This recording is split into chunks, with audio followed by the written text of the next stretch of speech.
Located in Princeton, New Jersey, Terhune Orchards has been a fun-filled place full of activities for people of all ages since 1975. The 200 acres are filled with sunflower fields, pumpkin patches, an apple orchard, and so much more. But like anything, Terhune Orchards did not start like this. Pam Mount, the owner alongside her husband, Gary Mount, shares their story. So we started with 55 acres and 3 crops, apples, peaches, and pears, and 0 money. So when we came in 1975, we didn't really realize that it was so archaic and antique and whatever, romantic word you would call it, but not very productive. So that started our quest on being able to manage a farm that was both scientifically correct, productive, really grew things that were great and wonderful to have.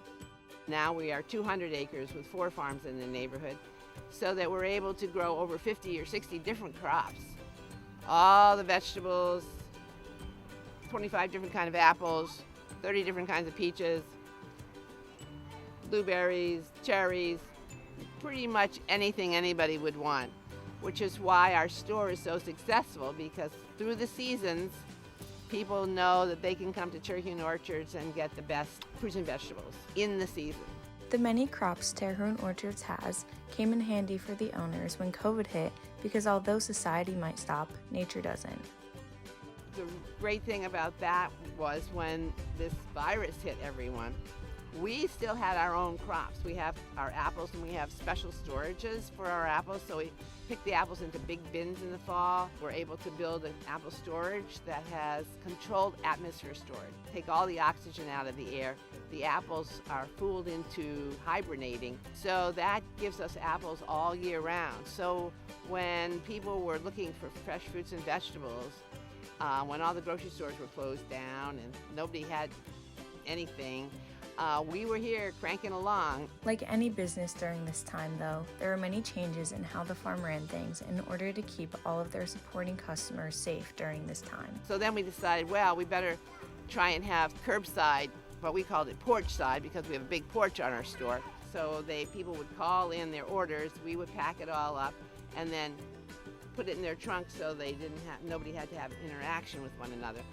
And then people asked if we couldn't deliver, so we started delivering in the local neighborhoods here, and that has grown into be quite a part of the business, getting fresh fruits and vegetables. And because we've been in business so long, we also had a good supply chain. We knew who had eggs, who had chicken, who had other kinds of meats, who had frozen chicken pot pies or lasagna or whatever. So then we added those items to our store, bought a few freezers, another refrigerator for our cider and all the stuff, cheese and eggs and things like that, milk. And so we became much more of a one-stop shop for people. I think we will keep delivering and having a curbside pickup because people seem very happy to be able to order ahead and then just drive up and not have to wait. There were even adjustments made to the farm physically to ensure that they were serving their customers in the best way possible. Now, one of the problems here is that we have our market is in an old barn, 200-year-old barn. It was built as an apple storage barn, and so it's very historic and wonderful, but small.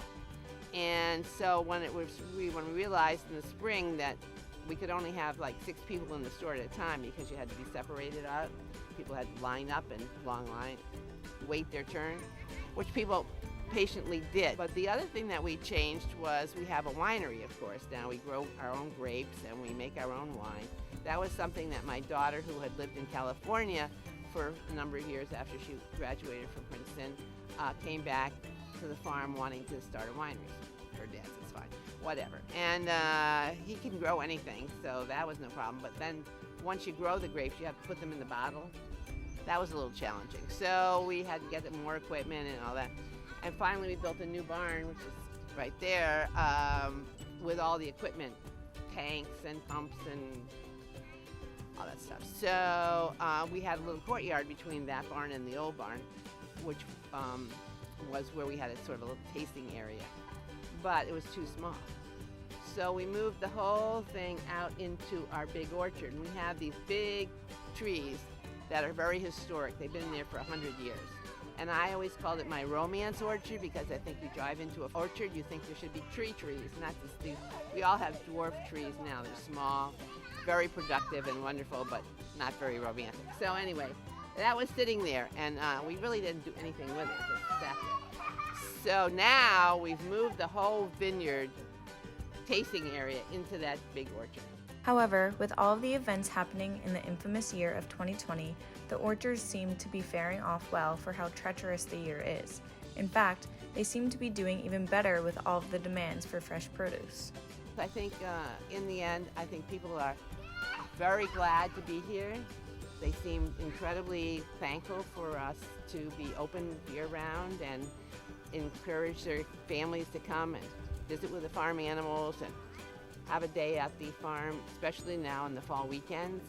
Another thing we had to do was have people sign up and register so that we knew how many people were coming to the farm at a time, and we limited to a certain number, which was much lower than we usually do in the fall. We have thousands. We couldn't have thousands of people all packed in. So that was a challenge, and we did it all online and kept track of this and that. So, but it seems to have worked out, so I think that will be something we'll continue to. The pandemic did not stop loyal customers from visiting the farm, especially during the fall, in which the farm is most famous for.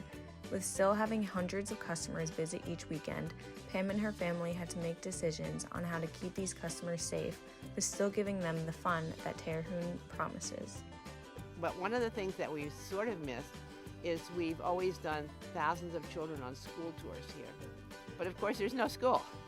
And of course they can't come on a bus because there's no buses. And anyway, you can't pack out. So now we are doing some of our story times and things like that virtually. We always did a Tuesday morning story, read and pick. So you read a story about blueberries and then go pick the blueberries. But now we read the story about blueberries and draw a picture of blueberries or something at home. But so we've tried to adapt a little bit on that, but that's one of the things that we feel sorry about, that there aren't as many school kids coming, but we'll get back to it when they get themselves organized. But mostly I think it's gone along pretty well, and one of the things that I think maybe other people have noticed is the wildlife is flourishing. There are more birds, there's more, all kinds of critters, rabbits and all kinds of stuff. So all that nature-y kind of stuff is great for people to watch and see. Although this year yields many uncertainties and hardships, seeing small businesses like Terhune Orchards prosper shows the ambition in these owners and proves that not every negative thing has to have a negative impact.